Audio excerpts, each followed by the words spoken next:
welcome back to my channel. My name is Zany Sandy, and if you are a returning subscriber, welcome back. And if you are a new subscriber, thanks for tuning in. And if you haven't already, please hit that subscribe button. I would really appreciate it. And also hit that notification bell so you know every time I upload a new video. So for today's video, I'm going to be telling another story time, and it's going to be about the time that I had to deal with a AAA agent. And remember when I did my previous video about Dream State in 2019, it's about the same time frame from that point. And so let's jump right in. To start up, I'm gonna tell you guys a little bit of a backstory. I know you guys know it, but if this is your first video of watching of my video, I went to Dream State in 2019. It is a rave, and I got into a car accident in that weekend, and so I had to go through AAA because that was my insurance provider. And so we get to Dream State, which is San Bernardino, and I called her on the morning of Thursday because we got there around like midnight or 1 on Thursday. So we called her around like 10 or 11. So the person who was helping me in customer service transferred me to my actual agent. Let's call her Karen. So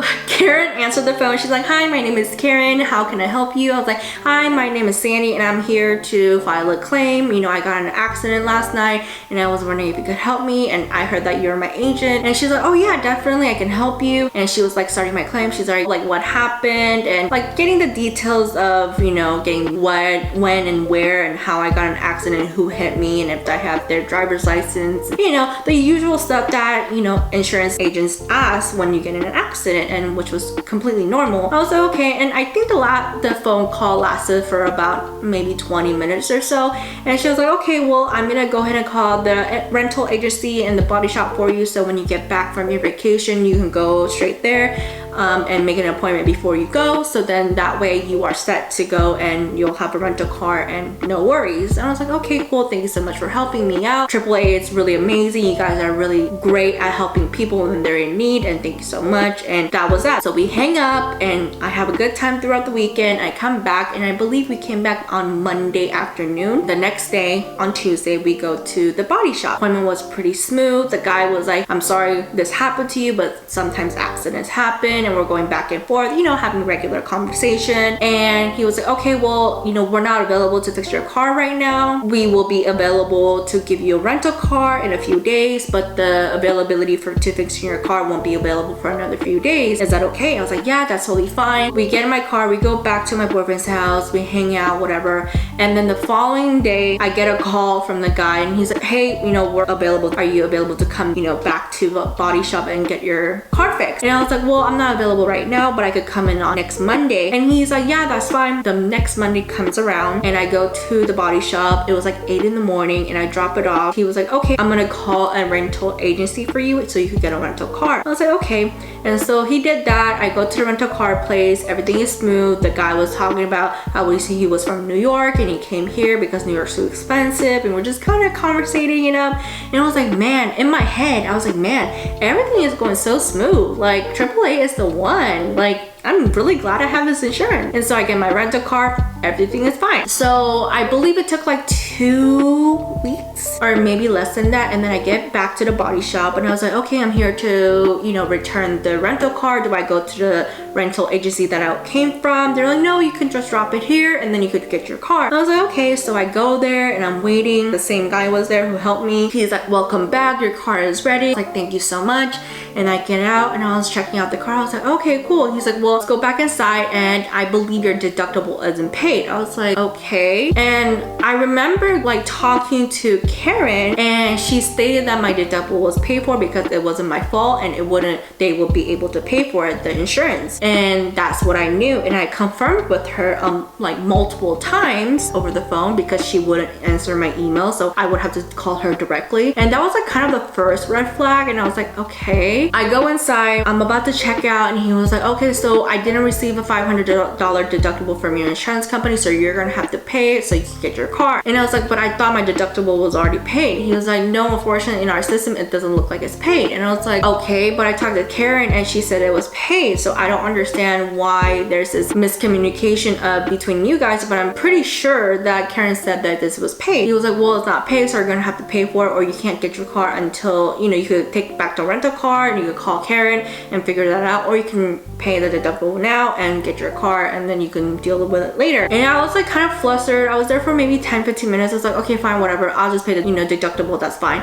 He's like, okay. And I was like, I just don't understand, like Karen said that I didn't have to pay for it, like I just don't understand. I get my car back, I pay the $500 deductible, and I'm like driving home and I'm like pissed. I'm pissed off. And I was like, okay, everything was going so smoothly and all of a sudden it's not gonna go smoothly because the paperwork got lost or something like that. I'm just a little upset. I'm a little pissed off. The next day I called Karen and she's not answering. She doesn't answer. And I was like, okay. So I call her again, doesn't answer. I called her maybe 20 times in a span of like 2-3 months, and I keep calling her and calling her and calling her and calling her. And then finally someone else picked up. I was like, look, I'm tired of calling. I need my deductible paid because obviously Karen said that it's paid and it's not. Like there's something that went wrong. And so I called again, did not pick up, and I continued to call her, and she finally picked up and she was like, how can I help you? I was like, well, this is Sandy and we talked on the phone before and you said that my deductible was paid. He's like, well, what's your...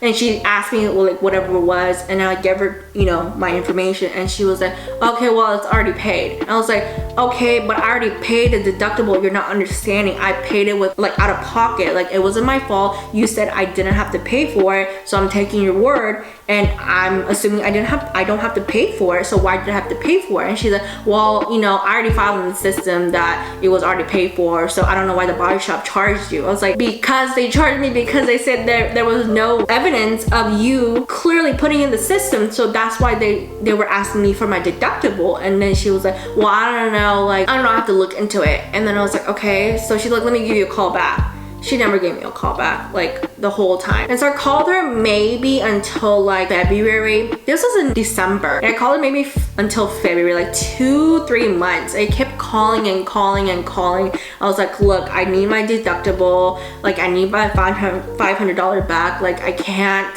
just sit around and just act like it's nothing happened. $500 is a pretty good chunk of money to a lot of people. And to me, like that's a pretty good amount of money.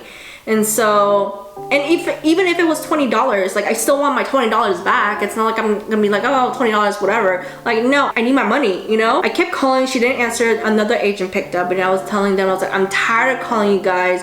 Y'all need to pick up, because honestly, like if you picked up the first time and fixed it the first time, this wouldn't have happened. I wouldn't keep on constantly calling. Like, don't you understand? Don't you get it? Like, pick up once, fix the problem, and I won't call again. Like, how hard is that to understand? And then they're like, oh yeah. So she looked and she was like, oh, it looks like she didn't file it. And I was like, so she didn't file it? She's like, no, and it looks like Karen's not your agent anymore. She like moves you on to a different agent. I was like, so she didn't tell me that there was gonna be a different agent? Like, she just completely like blocked me and she didn't answer me. I left her hello voicemail and she didn't even like let me know that there was gonna be a different agent who was gonna be on my claim, and then you just bounce and you don't tell me anything.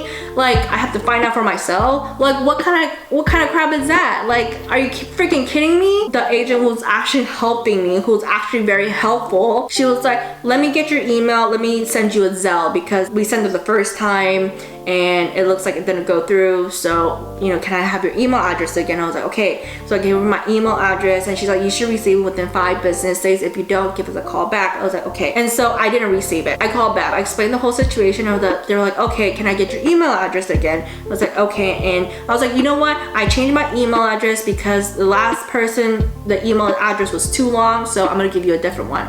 So I gave them a different one. And this time they were like, yeah, if you don't receive it again within 5 days, please give us a call and then we can go ahead and do that for you. And this time around, it worked. I got my $500 back. I was still pissed. Like, how can Karen not tell me like she was gonna give me to another agent? Like, what the hell? Like, are you freaking kidding me? Like, ugh. Anyways, I was a little upset. I was a little flustered. But at the same time, if you're messing with somebody's money, like, you get mad too, you know? Like, even if it's $5, $10, $20, don't matter. Like, if someone's messing with your money, like, that's not okay. Like you need to get back, you know? Anyways, I hope you guys liked this video. I really had fun making it for you guys. I know it was kind of a short one this time around, but I really wanted to tell you guys this story. If you haven't already, please hit that subscribe button, give this video a thumbs up. Thank you guys so much for watching this video, and I will see you guys in my next one. Time's up, what you gonna say?